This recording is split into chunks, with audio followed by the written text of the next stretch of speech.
Jesus'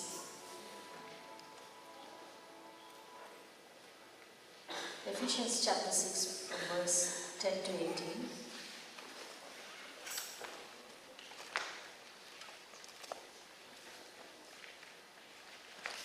Finally, he says, finally, be strong in the Lord and in His mighty power. You know, he gone through a lot in his ministry. Wherever he went, he saw a lot of opposition in his ministry. And that's why, that is his experience. He was saying, finally, out of experience, he's saying that. Be strong in the Lord and in His mighty power. Put on the full armor of God so that you can take your stand against the devil's schemes. For our struggle is not against flesh and blood, but against the rulers, against the authorities, against the powers of this dark world, and against the spiritual forces of evil in the heavenly realms. Therefore, put on the full armor of God, so that when the day of evil comes, you may be able to stand your ground. And after you have done everything to stand firm then, with the belt of truth buckled around your waist, with the breastplate of righteousness in place. You know, Apostle Paul is saying that because he saw it. He saw how these powers were manifesting in every place where he went. And he learned many lessons from that. And that's why he was giving this warning to the church. Finally, brethren, put on the full armor of God, because our struggle is not against flesh and blood, against the principalities. The principalities, the powers, they use human beings only. They use the mind of a person. Because Apostle Paul faced problems from the people. Don't think that something dark shadow came and attacked him.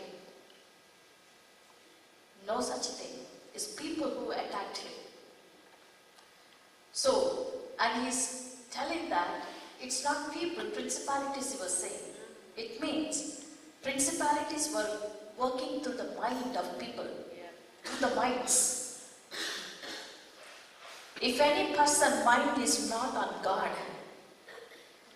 if a person's mind is on the self, or a person's mind is in the world, that's when these powers can use those minds to bring damage, to stop the plan of God. These are the powers uses people only. Usually, these powers uses people who are in an influential position, who can influence a lot of people. That's what happened. See, we are praying that, Lord, shut the gates of the enemy, shut the doors of the enemy. Where these doors are there? In the mind. These are the gates for the devil. So, the people who are in the influential position always say these powers uses their minds to bring a lot of damage in the community. So Apostle Paul learned this lesson very well. After so much of experience, he was writing that letter. And then he learned to depend on Holy Spirit and the leading of Holy Spirit, because we cannot do this with our own strength. And Holy Spirit, God trained him to overcome these powers. And see, when you study his whole journey in the book of Acts, you will come to know we learn so many things from his experience, so that we can learn how to do ministry safely. with his experiences and his mistakes, you can learn something. You know, Acts chapter 16, verse 6. Actually, they were planning, Apostle Paul and Barnabas were actually set apart from the Holy Spirit to send them in. They were laid hands and anointed and sent them out. But later, Silas joined Paul. Paul and Silas were there now. Barnabas left, he went, but Silas joined him. And so they were planning to go to Asia. So Paul and his companions traveled throughout the region of Phrygia and Galatia, having been kept by the Holy Spirit from preaching the word in the province of Asia. See, who stopped them from going to Asia? It's the Holy Spirit God who stopped them to go to Asia. So does it mean that God did not want the word to be preached in Asia? Is that what we understand from this? Why God only stopping him from going to Asia? There's a reason for it. We shouldn't think that God do not love Asians. That's not the case here. Why God did not let Paul to go that time? Because he was not ready for that. At that time, he was not ready to face the principalities of Asia. Do you know who was ruling? Who was ruling that Asia? In Asia, Ephesus. Ephesus is a place actually he wanted to go. But Acts chapter 19, verse 27,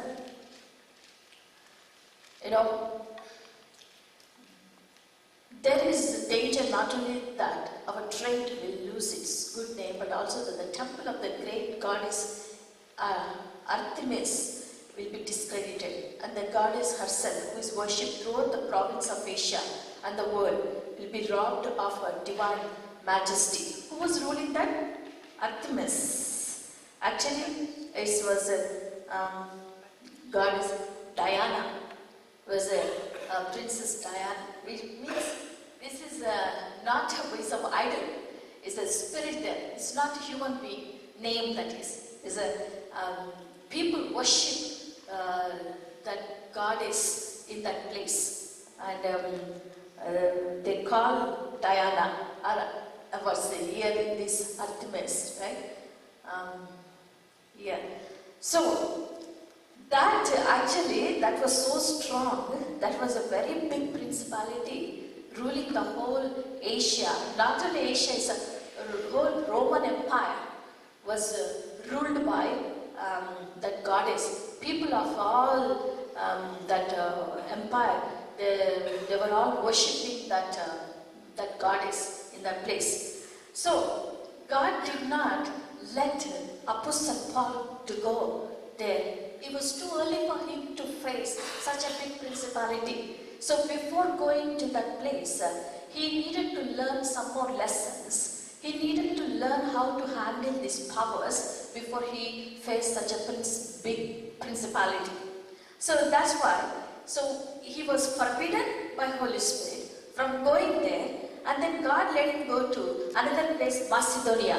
So he had a dream in a somebody from Macedonia came and spoke to him in a dream. So he understood that God is calling him to go to Macedonia. So he went to a place, Philippi, in Macedonia. So you need to carefully watch the way how he's doing ministry.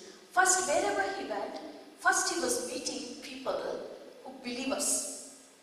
So he went to prayerful people.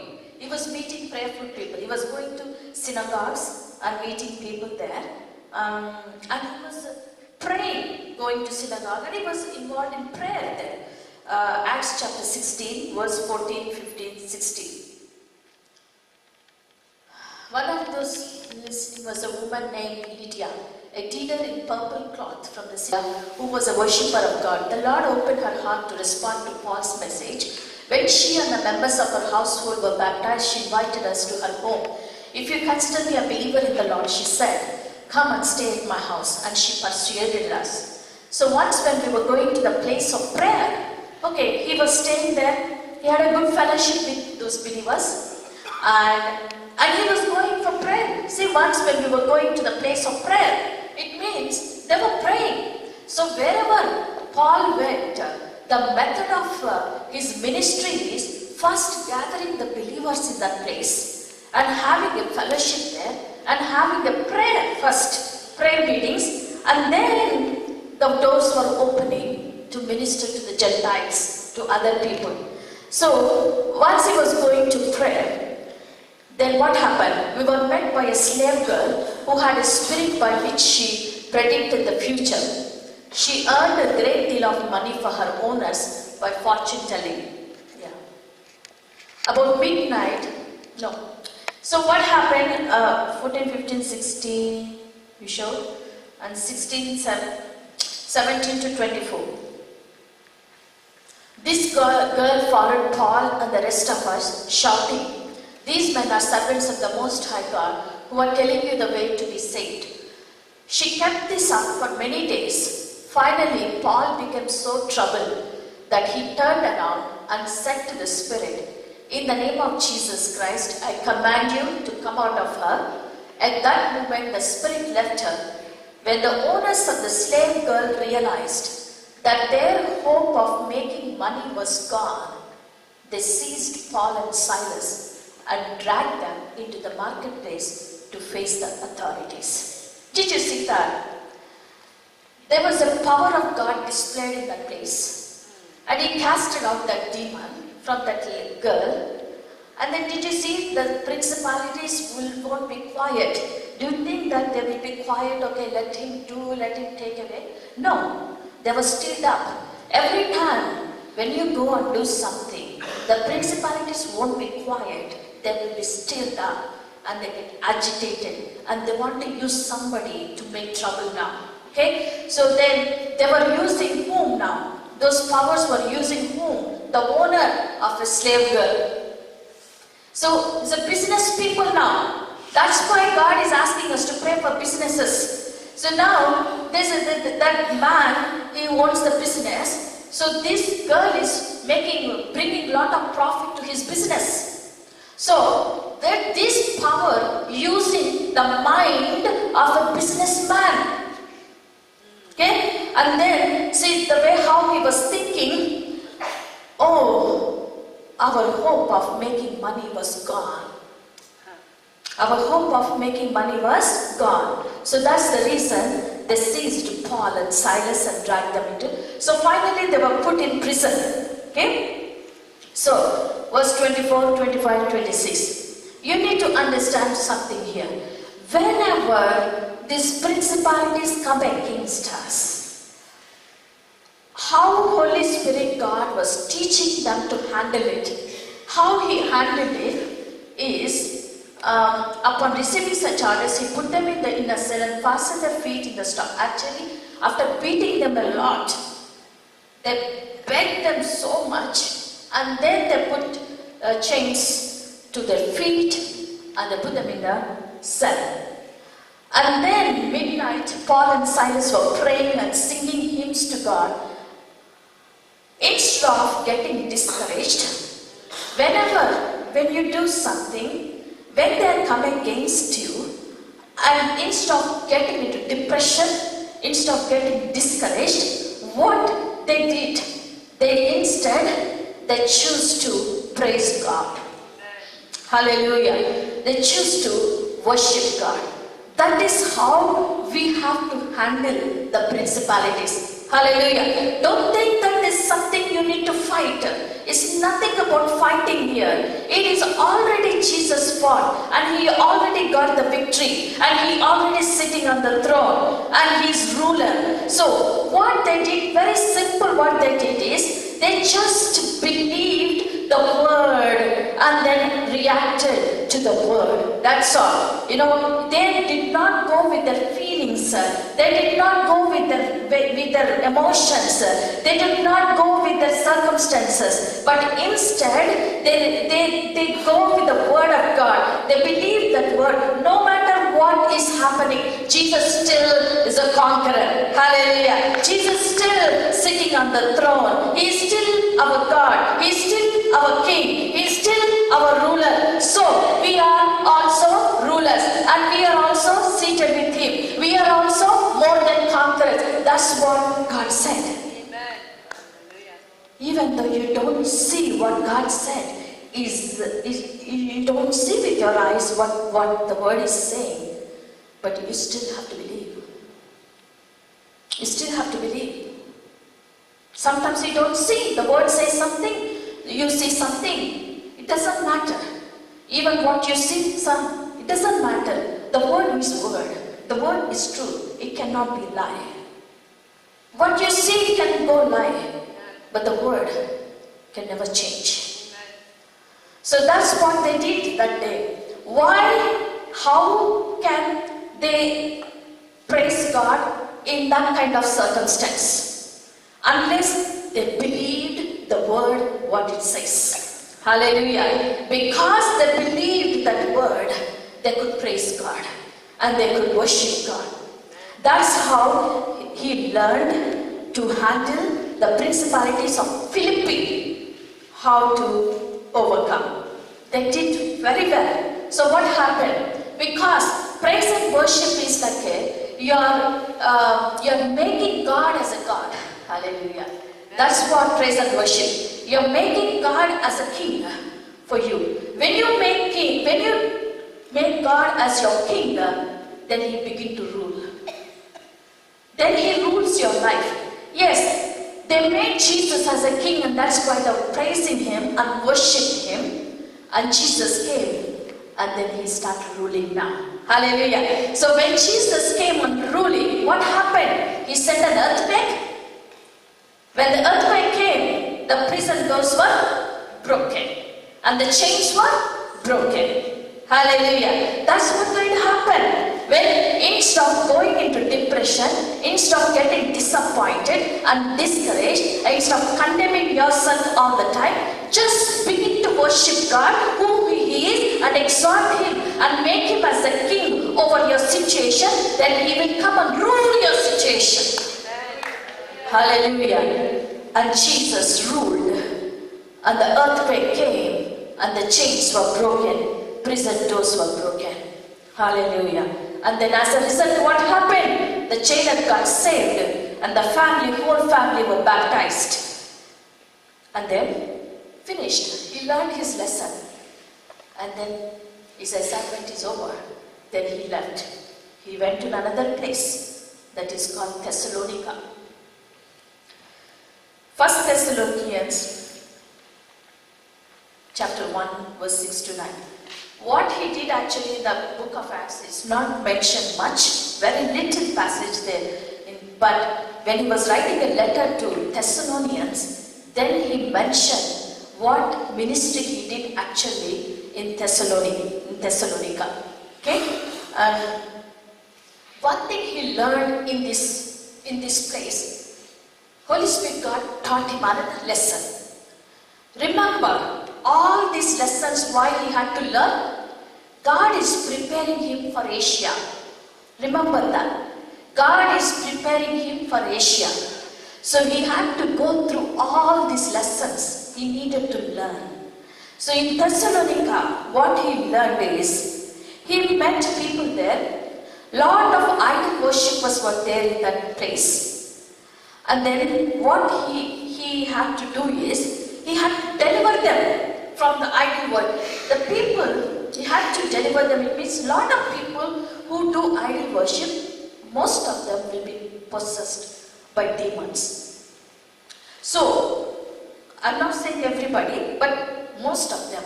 Because if they do too much of demonic worship, that possesses them. So, what Apostle Paul did here is, they all accepted Jesus. They came to the Lord. But he did not leave them that way. Yes, it is good. They accepted Jesus. They came to the Lord. But they needed to be delivered. They needed to be delivered. Unless they're delivered, you cannot make them to involve in the ministry. Because if they are not delivered completely before they serve the Lord, they can cause damage to the church. They can cause damage to the body of Christ. They need to be delivered first completely. Remember this lesson even today in our church. If people are coming from other backgrounds, not only in idol worship, lot of witchcraft background, lot of cult background, lot of Freemasonry, all this why I'm teaching, this is for our church. We needed to learn these things. If they are coming and accepting Lord Jesus, remember this. You take time to counsel them, deliver them completely. Don't involve them in the ministry too quickly. If they are not delivered, they can cause damage. Little yeast can spoil the entire dough. Hallelujah. So what he did is, he was delivering them. You know, you become imitators of us and of the Lord in spite of severe suffering. You welcome the message with the joy given by the Holy Spirit. Did you see that? You became imitators of us and of the Lord in spite of severe suffering. What suffering? They were tormented by the spirits. They were tormented and tortured by the demonic spirits. So in that suffering, you welcome the message with joy given by the Holy Spirit. And so you become a model to all believers in Macedonia and Achaia. They've grown so much and they become mature. They were delivered and set free and become mature. And they become a model for all other believers. And the Lord's message rang out from you not only in Macedonia and Achaia. Your faith in God has become known everywhere. Therefore, we do not need to say anything about it, for they themselves report what kind of reception you gave us. They tell how you turned to God from idols to serve the living and true God. Do you see that? The way how you turned to God from idol worship to serve the living God. Lot of work they did in the church. And after that, these people grown so much and become imitators of Christ and become imitators of Paul. And they started many other churches afterwards. Hallelujah. And so many people were talking about the faith, their faith. Why? How come they become like that? Because apostles, they gave a lot of time there and delivered them completely. Hallelujah. And then from there, he learned that lesson there, okay? And then next place he went from there is Berea. He faced opposition. The people from Thessalonica came to that place. No. Actually, he faced opposition from Jews only in that place. The ministry was going so intense there, and the Jews were ganged up against him again. So he had to leave that place and go to Berea. Acts chapter 17 verse 10. He went to Berea, but the Jews were jealous, so they rounded up some bad characters from the marketplace, formed a mob and started a riot in the city. They rushed to Jesus, bring them out to the... After that, they had to leave and they go to Berea. Verse 11. As soon as it was night, the brothers sent Paul and Silas away to Berea. And arriving there, they went to the Jewish synagogue again. Did you see that? Wherever he goes, first he goes to the synagogue again. And he sit with the people there and make fellowship with the believers again. Okay? Then here he learned another lesson. What these people are very interesting people. What these people, very fair-minded people, these people. They received, Bereans were more noble character than the Thessalonians, but they received the message with great eagerness and examined the scriptures every day to see if what Paul said was true. These people were like, whatever Paul was preaching, they were listening and turning the scriptures and examining what he was saying is true or not. This lesson Apostle Paul was very careful. whatever the revelations he was bringing, those had to be aligned with the word. It should not go out of the word. This is very important thing if we are doing in ministry. If we are really handling the principalities, never go out of the word. It is so easy to go into error. So many mighty men of God gone into error. When at one stage they gone into error, because many people bring their teachings based on their experiences. Even if you have any experiences, that if experience is not going with the word, throw it out. Throw it out. Those experiences are not from the Lord. If it is not aligned with the word, anything you have, it should go with the word. Apostle Paul learned that lesson there because of these people carefully examining each point what he was saying. Is it in the Bible? Is it in the word? So he had to be very careful when he's preaching the word. God gave me a really very good partner. My husband always checks me whenever I preach. He always sees that, am I bringing the word? Am I showing the word? It's really God gave me a right one, because I won't go in error. I'm not afraid of anybody in the church, but I'm afraid of my husband. I always be careful and make sure anything I tell, I will show the word there. Hallelujah. So that will keep me in track.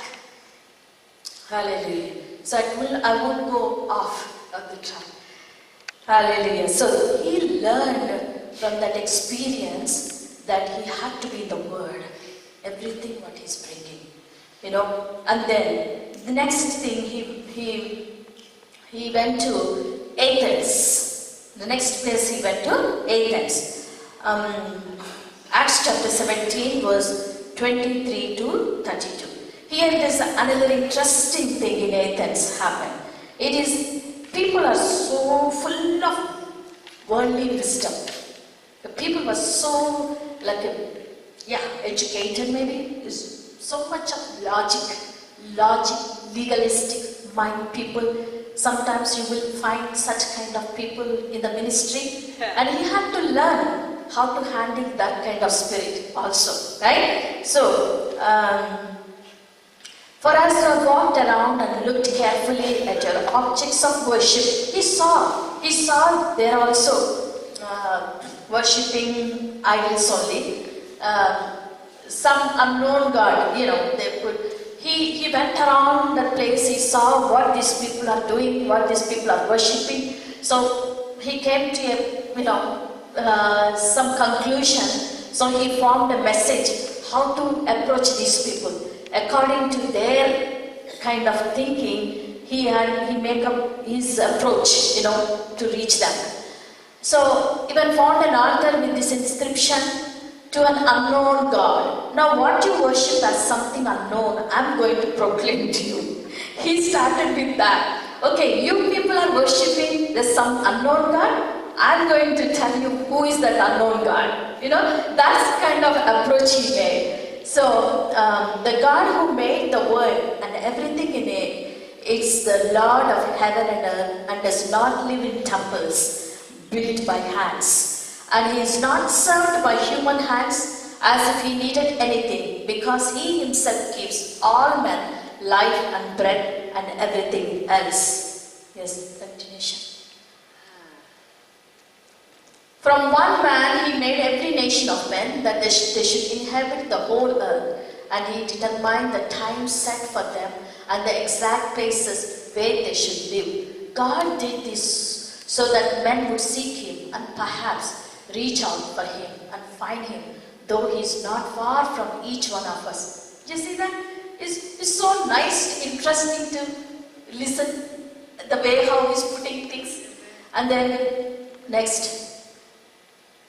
For in him we live and move and have our being, as some of your own poets have said. We are his offspring. Therefore, since we are God's offspring, we should not think that the divine being is like gold or silver or stone, an image made by man's design and skill. In the past, God overlooked such ignorance, but now He commands all people everywhere to repent. For He has set a day when He will judge the world with justice by the man He has appointed. He has given proof of this to all men by raising Him from the dead. So when they heard about the resurrection, did you see? He said in such a beautiful way, He put everything. And then at the finally, He said about resurrection. When they heard the word about resurrection, that's it. They agitated. And then what they said? Snee, but others said, we want to hear you again on. Some of them sneered, but others said, we want to hear you again on this subject. Actually, what in NIV, not NIV, King James version, they said, they mocked at Him. When they heard the word about resurrection, some of them mocked at Him. It means they laughed at Him, And then, and we want to hear you again on this subject. Next. So, and then Paul left the council. A few men became followers of Paul and believed. Among them was Dionysius, member of what ministry he did? Very few believers, very few. They can count on their fingers. After all, that much only he could do in that place. There were, in every place, wherever he went, lot of people believed, and there were churches planted. But this is the only place, very less effect. Only few people believed, that's all. No church planted, and he had to leave that place, and he had to go away. And he went to Corinth after that. Might be he was wondering on the way. He might be asking. Actually, he says he went by walk to Corinth. He was walking from that place to Corinth.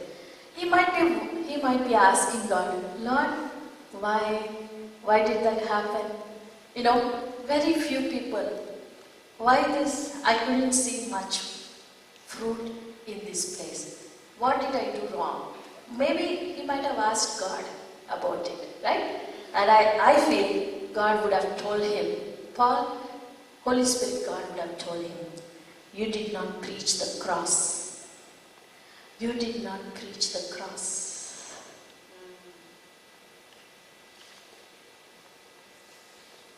How do I know? He said the Holy Spirit, God would have told him, you did not preach the cross. Because when he went to Corinth, he said something. He said something. That was his experience. Out of his experience, he changed. When he went to Corinth, what he says, 1 Corinthians chapter 2, from verse 1 to 5. When I came to you, brothers, I did not come with eloquence or superior wisdom, as I proclaimed to you the testimony about God. For I resolved to know nothing while I was with you except Jesus Christ and Him crucified. Hallelujah. I came to you in the weakness and fear and with much trembling. Continue.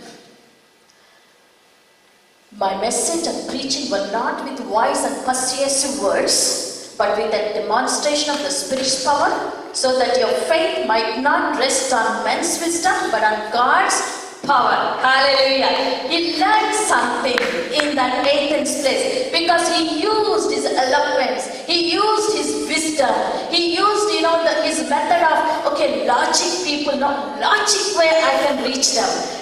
He tried that method, totally failed, and then he learned the lesson. No way, nothing is going to work out. I need to preach the cross. I need to preach the message of the cross.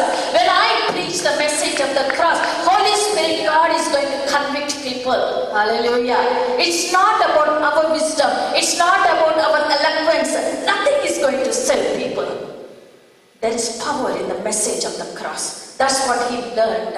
And in Corinth, he was very careful. He did not want to preach anything. That's why he was saying, I don't want to know anything, only except Christ and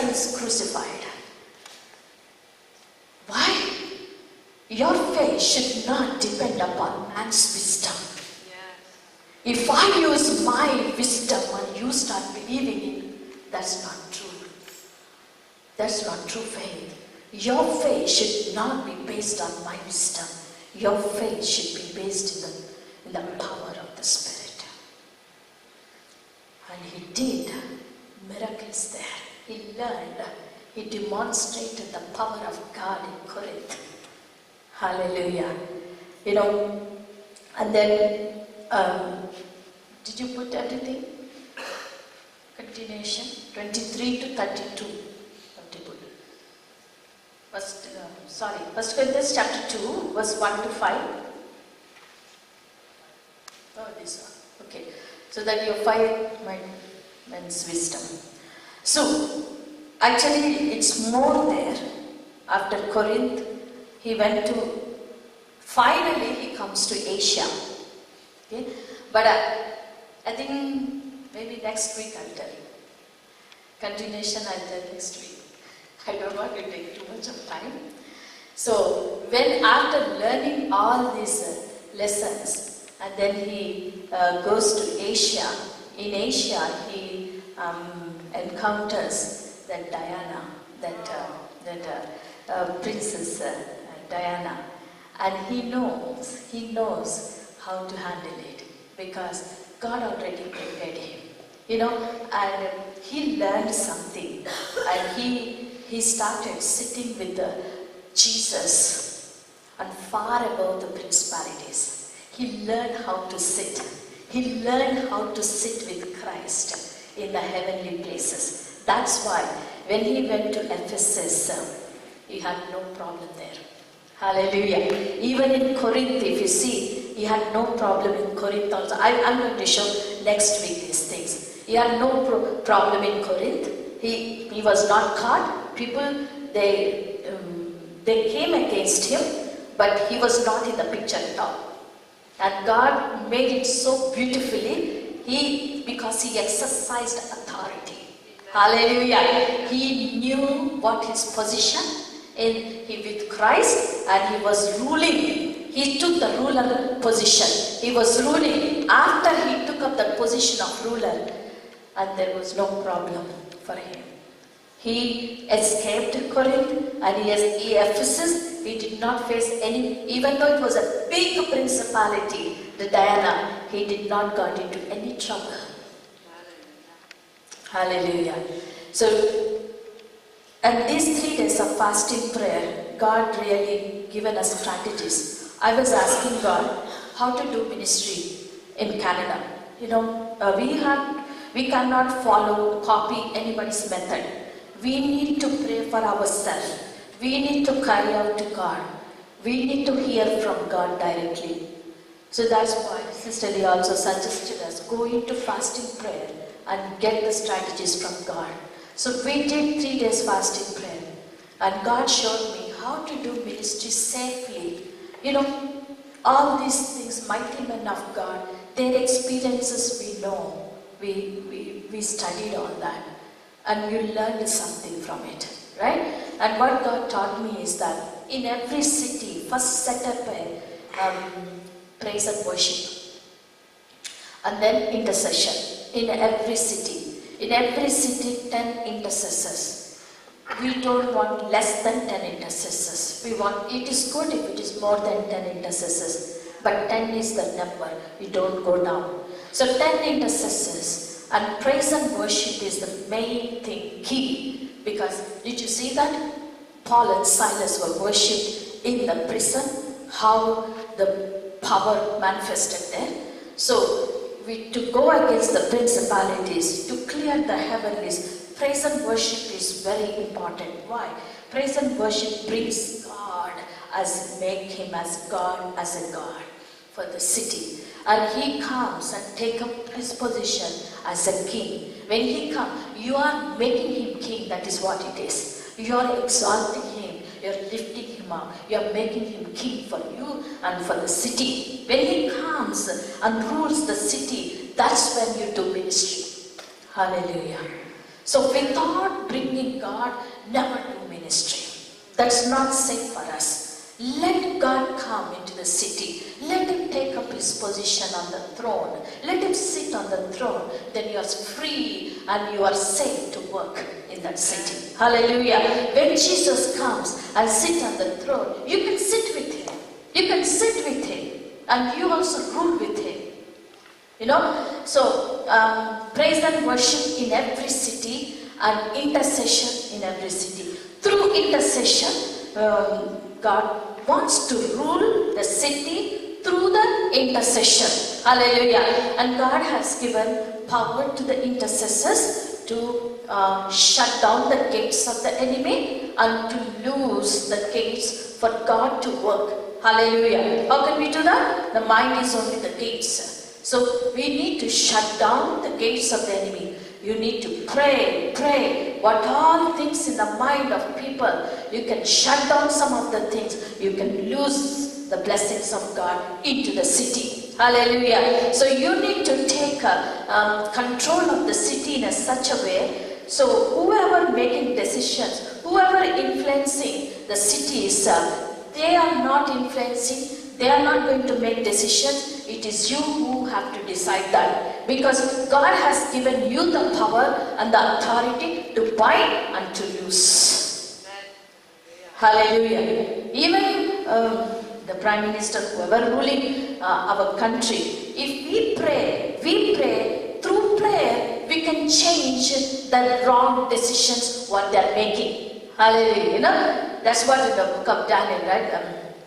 Because of Daniel's prayer, what happened? The Cyprus, he did the right thing, even though they are not believers, even though they do not know God, but they do the right thing because somebody prayed. So that's how God wants to rule the city through intercessors. So these two, praise and worship and intercession and evangelism. And when these two are in place, then evangelism can be done very easily. When you go and tell people, you can have good response from people.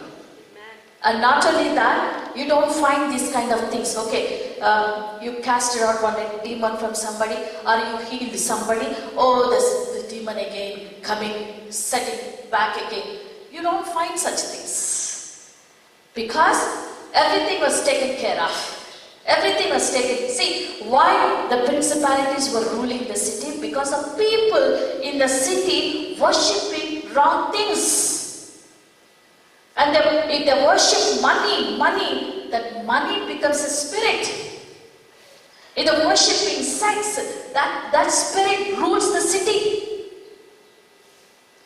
If people worshipping whatever it is, fashion, whatever, that begins to rule them.